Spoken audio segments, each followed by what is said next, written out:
আসলে গণহত্যার বিচার তো আমরা চাচ্ছি, কারণ এই বৈষম্য আন্দোলনে যেসব ছাত্ররা যারা আমাদের দলের নিহত হয়েছে, আহত হয়েছে, তাদের সকলেরই বিচার আমি দাবি করতেছি অতি শীঘ্রই।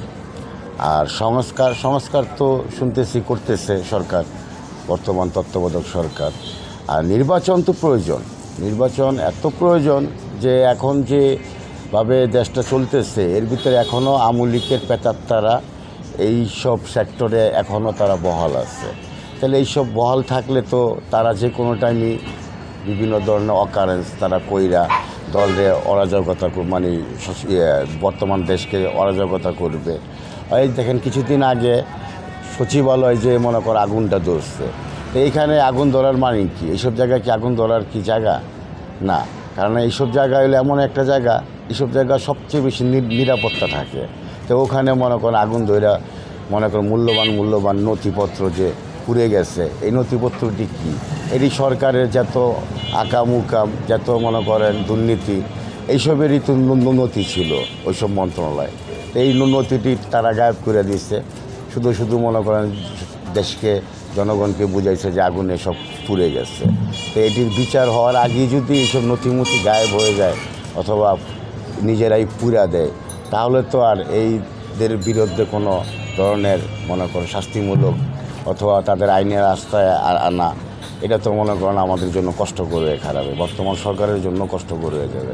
এই জন্য সংস্কারও দরকার, নির্বাচন সবার আগে দরকার। কারণ একটা দেশের জন্য মনে করেন নির্বাচিত সরকারই মনে করেন জনগণ চায়, পাশাপাশি আমরাও চাই যে একটা নির্বাচন হোক। কারণ এতকাল তো নির্বাচন হয়নি, এতকাল যা হয়েছে মনে করেন বিনা ভোটে তারা মনে করেন নিজেরা মনে করেন নির্বাচিত হয়েছে, অথবা দিনের ভোট রাইতে হয়েছে, হইয়া মনে করেন তারা সরকার গঠন করছে। তো জাতি এখন নির্বাচন চায়, নির্বাচনটা যত তাড়াতাড়ি দেওয়া উচিত তাড়াতাড়ি দিয়ে দেখ, এতে মনে করেন দেশে শান্তি ফিরে আসবে, এমন মনে করেন দেশের যে কাঠামোটা ঠিকমতো শক্তিশালী হবে। আমি যদি আপনাকে 3টা কোটেশনের কথা বলি, গণহত্যার বিচার 1, সংস্কার 2 এবং 3 নম্বরে যদি বলি নির্বাচন, তাহলে কোন দুটিকে আপনি বেছে নেবেন? আমি মনে করি দোনোটাই দরকার। 3টার ভিতরে যেটা গণহত্যা, এইটারও বিচার তাড়াতাড়ি হওয়া উচিত। তাদেরকে যারা এইটার সাথে জড়িত, যারা এই সরকার যাদেরকে নিহত করেছে, যাদেরকে আহত করেছে, তাদের পরিবাররা তো মনে করেন এই বিচারের জন্য মনে করেন হাহাকার করতেছে। তাহলে এই বিচারটাও যেমন দরকার, নির্বাচনটাও তেমন দরকার। কারণ দেশে নির্বাচন তো এতকাল হয়নি, যার জন্য নির্বাচনের জন্য জনগণ মনে করেন মুখর হয়ে রয়েছে যে নির্বাচনটা হলে এবার নিজেদের ভোটটা নিজেরা দিতে পারবো। আর সংস্কারের বিষয়টি তাহলে কীভাবে দেখছেন আপনি? সংস্কারও দরকার, নির্বাচন হওয়ার পরও তো সংস্কার করা যায়। কারণ সংস্কার এখনও তো হইতেছে, কিন্তু এখনও তো পুরোপুরিভাবে সংস্কার তারা করতে পারে না। যদি করতে পারতো তাহলে এখনও তারা এই আওয়ামী লীগের তারা বিভিন্ন সেক্টরে তারা বহাল। দেশ ক্রিকেট বোর্ড এখানে মনে করেন আমরা আওয়ামী লীগের টাইমে মনে করেন আমাদেরকে বাহির করে দিচ্ছে।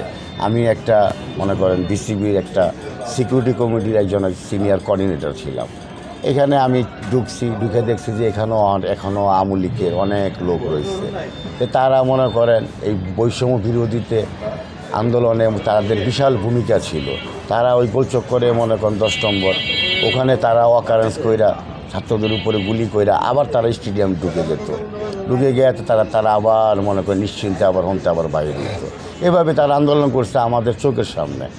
আজকে এই সব নেতারাই এখনও বিসিবিতে বহাল আছে, তাদের বিরুদ্ধে অ্যাকশনে যাওয়া উচিত আমি মনে করি। তো এইরকম বিভিন্ন সেক্টর আছে, যে সেক্টরে মনে করেন এখনই সংস্কার করা উচিত।